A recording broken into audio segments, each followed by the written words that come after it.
Look, I'm not being funny, but anybody can buy a box of chocolates, but it takes a special someone to actually make a food gift. Or does it? It doesn't. These are so simple. These are our Florentine biscuits, beautiful decorative biscuits, perfect as a gift. We've got butter, sugar and honey, which we melt down, add some plain flour, and then once that's combined, that basic mix, to ours we're going to add almonds, mixed peel, cherries and cranberries. Ooh.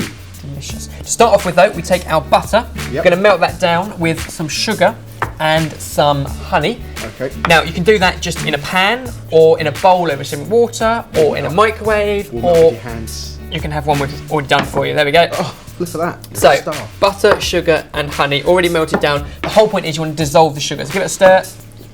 And then to that we can add in all of the flour. Easy measurements to remember.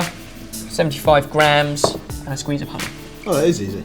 Now, Florentine is probably my favourite flavour of pizza. You get the egg in the middle of it, it's just spinach, cooked. egg, it's lovely. delicious. These come from the same place, Florence, Rome. in Italy. Oh, right.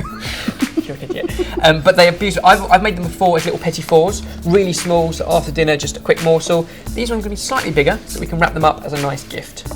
And the great thing about them is that's the mix done, and then you can add in whatever you want. But you see, not a huge amount of mix, but loads of filling, and they should be packed full of nuts, cherries traditionally. Yep. We've got some cranberries in there as well, and some mixed peel. So all of that can go in there. You want to mix it up thoroughly so they're all combined, but try not to break up too many of those almonds. So when you say you can put anything in here, some little chocolate chips? Yes, often Florentines are actually, once they're baked, when they come out, they're often dunked in melted chocolate, like half and half, which is quite nice. These ones, so much fruit inside, we're not going with chocolate, but absolutely you could. So much fruit that are actually healthy. Almost.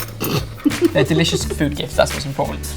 And then what we've got is one baking tray. You'll actually need two, but one for now, and you need to line it with greaseproof paper, unless it is non-stick. And then it's just a matter of putting teaspoons of this mixture onto our tray, and leaving plenty of room either side of it because they'll kind of flatten out as they melt and cook. Is that it? Yeah. So brilliant. So buying a box of chocolates is really easy. Fact. But if you do this, it is really easy, but people will think you've gone to lots of effort. Yeah. I'm seeing no downside. And you can eat some before you package them, so you get to win as well, whereas you can't open a box of chocolates, can you, and have one? No, people know them, don't they? Yeah, they do. So long as they're all roughly the same size, that's perfect, they'll cook evenly. They need to go into an oven at 180 degrees Celsius for 10 minutes. There's 12 on that tray, but there's enough here to make another tray, and then we'll let them cool for a few minutes before transferring them to a wire rack and getting them ready to wrap.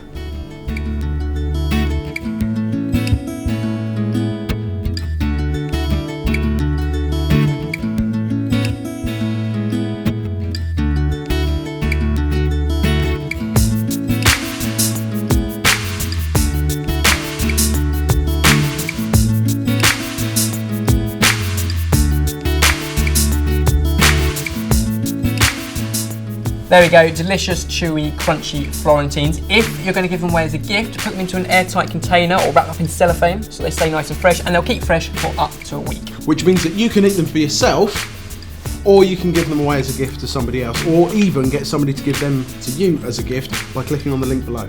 These are our Cranberry Florentines as food gifts. Sorted. Can I have one?